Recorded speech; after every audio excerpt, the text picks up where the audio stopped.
Hello all, welcome to my YouTube channel the Likhitha vlogs.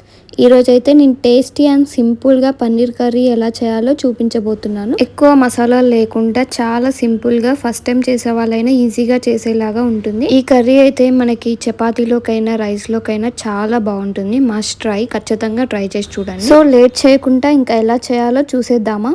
So దీనికోసం అయితే మనం first stove మీద కడాయి పెట్టుకొని అందులో 2 టేబుల్ స్పూన్ ఆయిల్ పోసేసుకోవాలి. మనం మసాలా కోసం అందులో 2 లవంగాలు, దాల్చిన చెక్క, బిర్యానీ ఆకు, షాజీరా వేసుకొని మంచిగా వేయించుకోవాలి. అవి మంచిగా వేగాక మనమైతే ఇందులోకి ఆనియన్స్ వేసుకోవాలి.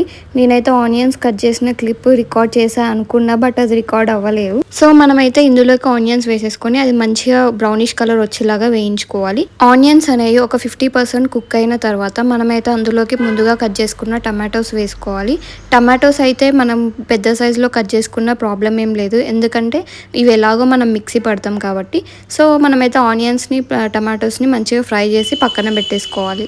ఇవి ఫ్రై అయ్యేలోపు మనమైతే పన్నీర్ని మంచిగా పీసెస్ లాగా కట్ చేసుకుందాము. నేనైతే కొంచెం చిన్న సైజే కట్ చేసుకుంటున్నాను, ఎందుకంటే నాకు పెద్ద పెద్దగా అంటే అంత నచ్చదు. ఎలా ఇష్టం ఉంటే అలా కట్ చేసుకోవచ్చు మీకు నచ్చిన విధంగా. నేనైతే ఇలా చిన్నగా క్యూబ్స్ లాగా కట్ చేసుకుంటున్నాను. ఇప్పుడైతే మనం ఈ కట్ చేసుకున్న వాటిని మంచిగా వేయించుకోవాలి. సో మనమైతే స్టవ్ మీద పెట్టిన టమాటోస్ అండ్ ఆనియన్స్ కూడా మంచిగా ఫ్రై అయిపోయాయి. ఇవి చల్లారాక మిక్సీ పట్టేసుకోవాలి. అండ్ ఇప్పుడైతే మనం గ్రేవీ కోసం అనేసి ఒక గిన్నెలో 3 to 4 టేబుల్ స్పూన్స్ పెరుగు తీసుకోవాలి. అందులోకి మనం కొంచెం పసుపు, కొంచెం కారం, ధనియాల పొడి వేసుకొని మంచిగా మిక్స్ చేసుకోవాలి, స్మూత్ పేస్ట్ అయ్యేలాగా. అండ్ ఇది మనం మిక్సీ పట్టని అవసరం లేదు, చేయితోనే మంచిగా స్మూత్గా మిక్స్ చేసేసుకుంటే అయిపోతుంది. అండ్ ఇలా కలుపుకొని దీన్ని పక్కన పెట్టేసుకోవాలి. ఇప్పుడైతే మనం స్టవ్ మీద కడాయి పెట్టుకొని అందులో ఆయిల్ పోసేసుకొని పన్నీర్ని మంచిగా వేయించుకోవాలి, బ్రౌనిష్ కలర్ వచ్చేలాగా. మీరు గీ అయినా వేసుకోవచ్చు, బటర్ అయినా వేసుకోవచ్చు వేయించుకోవడానికి, అది మీ ఇష్టం. నేనైతే ఇక్కడ ఆయిల్ వాడుతున్నాను. సో ఆయిల్ వేసేసుకొని మంచిగా బ్రౌనిష్ కలర్ వచ్చేలాగా వేయించుకోండి పన్నీర్ అయితే. ఇప్పుడు నేను మీకు వీడియోలో చూపిస్తున్న విధంగా ఈ కలర్ వచ్చేలాగా వేయించుకోండి. మరి ఎక్కువసేపు వేయించుకున్నారనుకో పన్నీర్ గట్టిగా అవుతుంది, టేస్ట్ ఉండదు. ఇప్పుడైతే మనం స్టవ్ మీద కడాయి పెట్టుకొని అందులో 3 to 4 టేబుల్ స్పూన్ ఆయిల్ వేసుకోవాలి. ఆయిల్ వేడయ్యాక అందులో మనం జీలకర్ర, సన్నగా కట్ చేసి పెట్టుకున్న ఆనియన్స్ వేసుకొని మంచిగా ఫ్రై చేసుకోవాలి.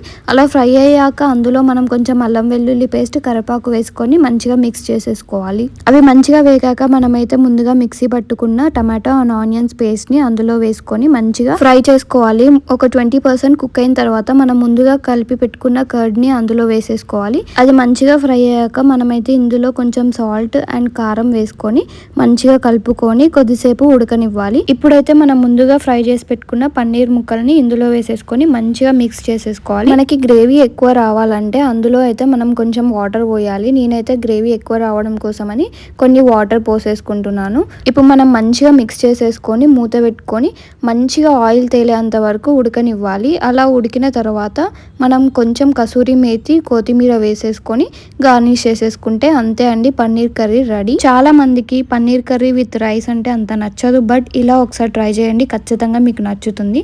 ఈ కర్రీ అయితే మనకి రైస్లోకి, పరోటాలోకి అండ్ చపాతీలోకి చాలా బాగుంటుంది. నాకైతే స్పెషల్లీ పన్నీర్ కర్రీ అంటే చాలా ఇష్టం. మీలో ఎంతమందికి పన్నీర్ కర్రీ అంటే ఇష్టమో కమెంట్ సెక్షన్లో కమెంట్ చేయండి. ఒకవేళ మీరు కనుక ఈ పన్నీర్ కర్రీని ట్రై చేస్తుంటే నాకు ఇన్స్టాగ్రామ్లో DM చేయండి, ఎలా ఉందో నేను చూస్తాను. అండ్ మీరు కనుక నా ఛానల్ని ఫస్ట్ టైం చూస్తుంటే ఖచ్చితంగా సబ్స్క్రైబ్ చేయండి, లైక్ చేయడం మాత్రం మర్చిపోకండి.